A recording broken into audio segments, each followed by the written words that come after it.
안녕하세요. 무엇이든 세 가지로 가르쳐드리는 명희대 교수 김익환입니다. 오늘은 여러분들께요, 우리가 긍정적으로 살고 싶죠. 긍정적으로 살아야 된다고 얘기를 하지 않습니까? 그럼에도 불구하고 부정적인 감정이 막 쳐올라오는 이유, 여기에 휩쓸리지 않는 방법, 이것에 대해서 함께 이야기 나눠보려고 합니다.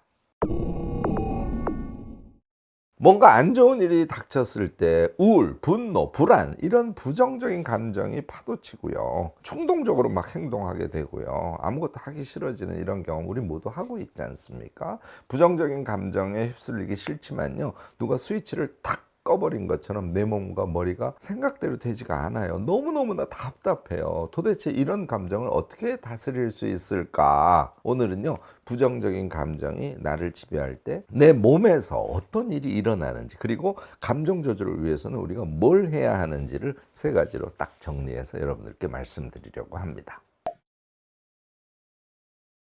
요건 이제 뇌과학자들의 이야기를 들어봐야죠. 뇌과학자들은요, 감정을 대뇌 변연계를 중심으로 조직되는 즐겁거나 불쾌한 마음의 작용, 이렇게 정의를 합니다. 어렵죠? 여러 요소들이 이렇게 조직되는 형태라는 거예요. 감정과 가장 밀접한 부분은요, 편도체에서 형성됩니다. 불안, 공포, 기쁨, 행복까지도 여기에서 관장을 해요. 결국은 편도체가 다양한 감정을 관장한다고 정리할 수 있는데요. 이것에 비해서 전전도 피질, 이거 다른 영상에서 엄청들 강조하기 때문에 MPFC, 약어 자체를 외우고 계시는 분들도 계실 거예요. 여러분들 외워두시기 바랍니다. 이 전전도 피질에서 담당하는 영역이 감정을 조절하는 힘, 충동을 조절하는 힘, 그다음에 집중력, 과제를 지속할 수 있는 힘, 끈기, 자기 자신에 대한 정보 처리, 타인에 대한 정보 처리, 상대방의 의도와 감정을 파악하는 능력, 예측력, 판단력, 의사결정력, 문제 해결력, 심지어는 창의성까지.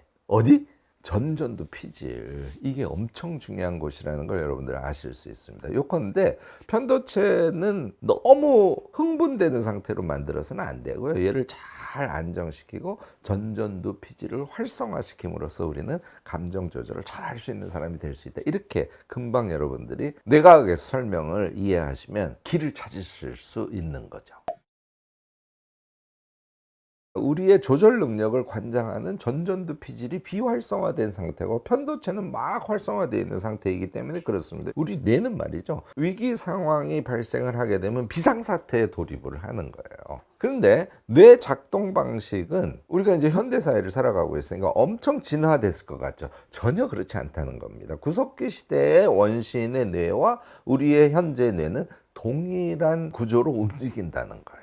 자, 위기는 무조건 생존에 대한 위협으로 판단이 되기 때문에 우리 신체가 어떤 상태가 되냐면 싸움을 잘할 수 있는 상태 혹은 도망갈 수 있는 상태, 여기에 최적한 상태로 우리 몸을 바꾸는 것이죠. 막 싸우려고 하는데 소화를 시키면 될까요? 아니에요. 소화 정지, 기타 등등 우리 몸에서 일반적으로 움직이는 모든 상태는 정지하게 되고요. 심박수만 막 올라가는 거예요. 다시 말해서 근육 에너지를 공급하는 데 집중하는 것이죠. 근육을 수축시키는 스트레스 반응 같은 것도 당연히 일어나고요. 이 스트레스 반응이 시작이 되지 않습니까? 전전두 피질은 완전히 비활성화되게 됩니다. 우리가 당황하면 어떻게 돼요? 머리가 하얘지죠. 네, 전전두 피질의 활성화 상태가 제로가 됐다. 이렇게 보시면 됩니다. 합리적, 논리적으로 판단하는 능력은 급격하게 저하되는 상태가 되는 것이죠. 자, 반대로 편도체가 엄청 활성화되는데 결국은 위기 극복을 위해서 두려움과 공포의 감정이 폭발적으로 생성되는 그런 상태가 되는 거예요. 결국은 편도체 활성화로 인해서 생긴 부정적인 감정이 부정적인 생각의 원인이다. 이렇게 정확하게 여러분들이 인식하는 것이 엄청 중요합니다. 따라서 부정적인 감정이 생기고 막 화가 치밀고 그러면 어떻게 한다고요? 편도체를 안정화시키는 것이 답이다. 이것은 여러분들이 정확하게 이해하셨을 겁니다.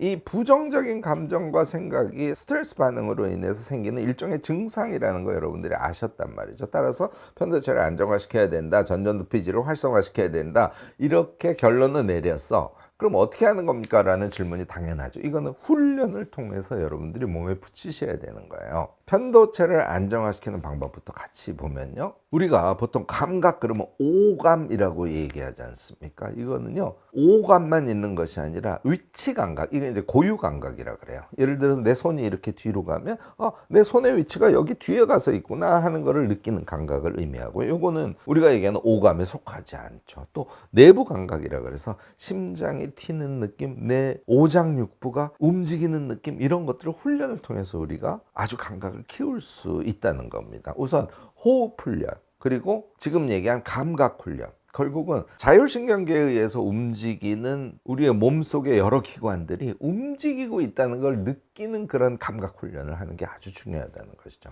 부정적인 생각이 올라온 사실을 느끼면요. 일단 밖으로 나가서요. 걸음을 걷는 거예요. 예를 드는 거예요. 그래도 불안한 감정이 가라앉지 않아요. 그러면 달리기 같은 걸 해보는 겁니다. 달리기를 하고 나면 어떻게 돼요? 심장이 툭툭 뛰죠. 내부 감각을 우리가 훨씬 더 키울 수 있는 거예요. 그 외에도 굉장히 많이 있죠. 저는 이제 아우토겐 명상 같은 걸 하세요 이렇게 권하기도 하고요. 사실 이 턱 근육 마사지 하는 거 요거 제가 거인의 아침 루틴 할 때 매일 아침에 여러분들 30분 집중해서 공부하신 다음에 우리가 한 5분 정도 중간에 쉬거든요. 그때 제가 턱 근육 마사지, 스트레칭과 함께 이거를 시키지 않습니까? 이 이유는 턱 근육 마사지 같은 것도 편도체를 안정화시키는 데 아주 도움이 되기 때문에 평상시에 그걸 계속 해놓으면 편도체를 안정화시키는 감각을 여러분들이 키울 수 있기 때문입니다. 자, 이어서 전전두 피지를 활성화시키는 방법 얘기도 해볼까요? 결국은 마음과의 내면 소통을 해가는 게 이제 가장 중요한데 이거를 자기 참조 훈련 과정이라 그래요. 그러니까 자기 자신을 들여다보고 하는 행위들인데 자기 긍정감 또 타인 긍정감, 그러니까 다른 사람을 생각할 때 항상 용서를 생각하고 다른 사람이 무엇인가 말하면 무조건 수용하는 마음을 가져보고 타인을 존중하는 마음을 가져보고 더 나아가서는 감사하는 마음을 갖고 또 연민, 이제 최종적으로는 자애심까지 키워가는 이것이 결국은 우리가 전전두 피지를 활성화시키는 방법이다. 이게 이제 김주환 교수의 내면 소통이라는 책에서 마지막 장에서 집약적으로 강조하는 내용이죠. 자, 이것은요 말은 쉽지만 생각보다 매일매일 실행하기가 쉽지 않습니다. 제가 오늘 딱 한 가지만 권하면요, 우리 이제 이룸 다이어리 매일 쓰지 않습니까? 저녁에 돼서 이제 자기 전이야. 그럴 때 하루에 자기 자신에 대해서 돌아보도록 하는데 이때도 자신이 무엇을 되게 잘했어 라고 생각하면 내가 잘했다고 생각하지 말고 다른 사람이 그것을 도와줘서 감사의 마음을 같이 메모하시는 거 아주 중요합니다. 그리고 저는 이룸 다이어리 오른쪽 하단에 매일같이 칭찬을 써주세요 하고 말씀을 드리죠. 이것은 자기 자신에 대한 긍정을 의미하는데요. 더 나아가서는 칭찬과 함께 하루에 2개만 감사함을 쓰시잖아요. 이런 구체적인 행위에 의해서 앞서 말씀드린 대로 전전두 피지를 활성화시키는 그런 훈련을 할 수 있는 겁니다.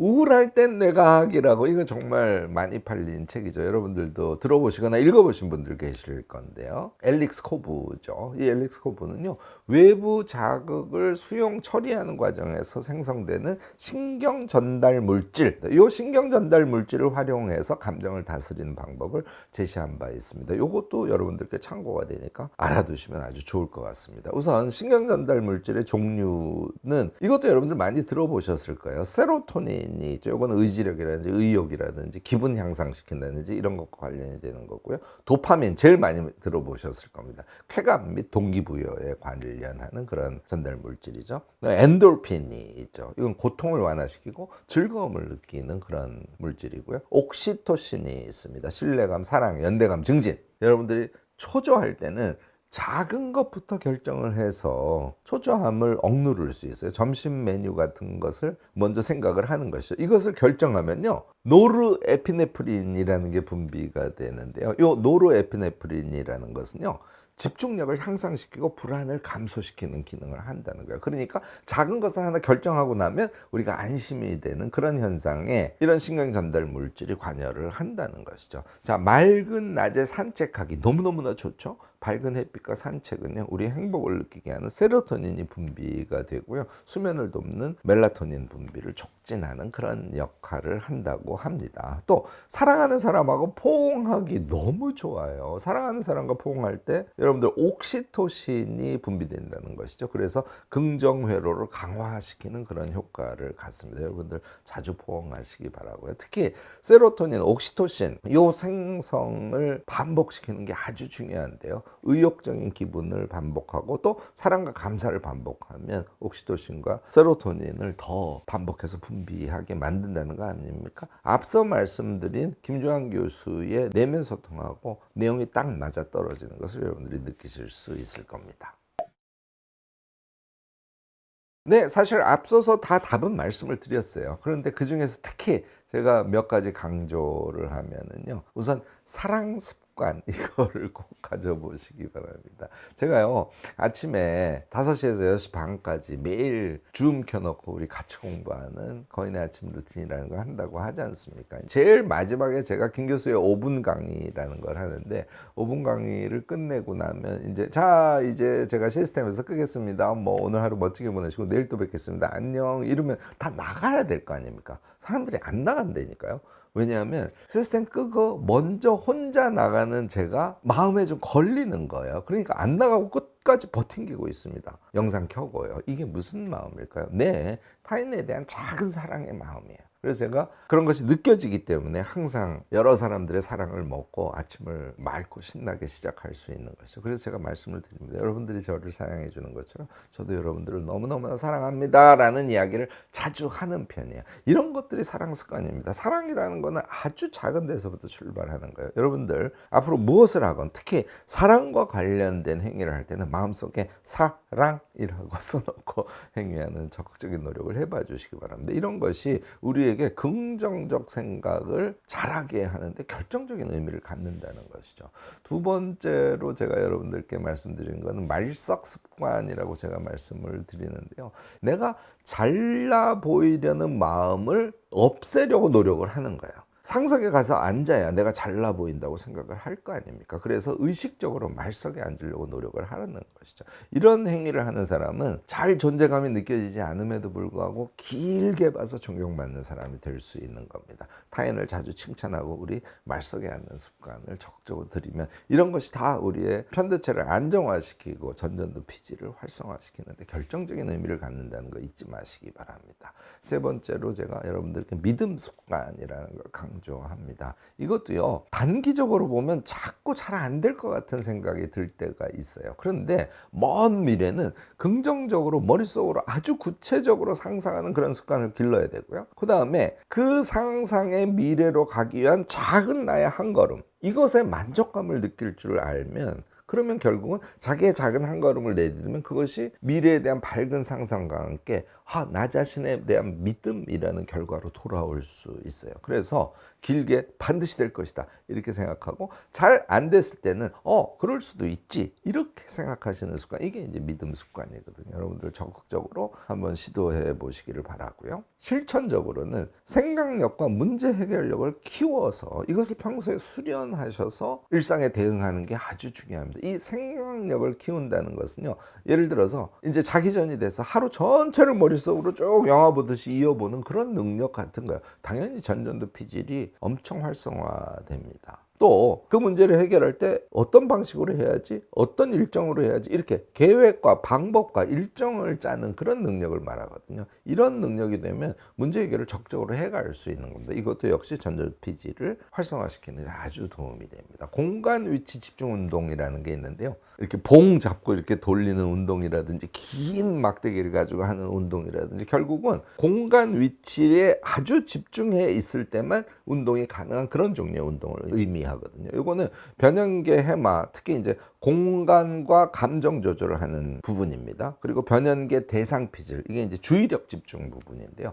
지금 말씀드린 어떤 위치에 집중하지 않으면 안 될 운동, 뭐 무거운 공을 잡아서 위로 올렸다가 밑으로 내린다든지 위로 올렸다가 밑으로 내린다든지 할 때 요 위치에 우리가 집중을 해야 되지 않습니까? 이런 것들이 공간 위치 집중 운동이라고 하는데 이것을 반복해서 해주면 편도체를 안정화시키고 그리고 전전두 피지를 여러분들이 활성화시키는데 큰 도움이 된다는 거 잊지 마시고요. 당연히 명상 최고입니다. 명상은 굉장히 다양한 단계가 있죠. 특히 저는 바디 스캐닝의 명상 수준에서 여러분들이 시작을 하셔서 더 높은 명상 단계로 가시도록 권유를 해요. 명상은 거기다 시간이 많이 든다 이런 생각들을 많이들 하시는데요. 명상법을 익히시면 짧은 시간에도 또는 자신의 위치나 상황과 상관없이 명상을 하실 수 있게 됩니다. 그래서 명상의 연습도 평상시에 적극적으로 하시면 여러분들이 삶을 살아가는데 긍정성을 중심에 놓고 삶을 영위할 수 있게 되지 않을까 싶습니다. 오늘 감정과 관련해서 사실 지식 총량으로 보면 엄청나게 많은 양을 한꺼번에 여러분들께 말씀을 드렸습니다.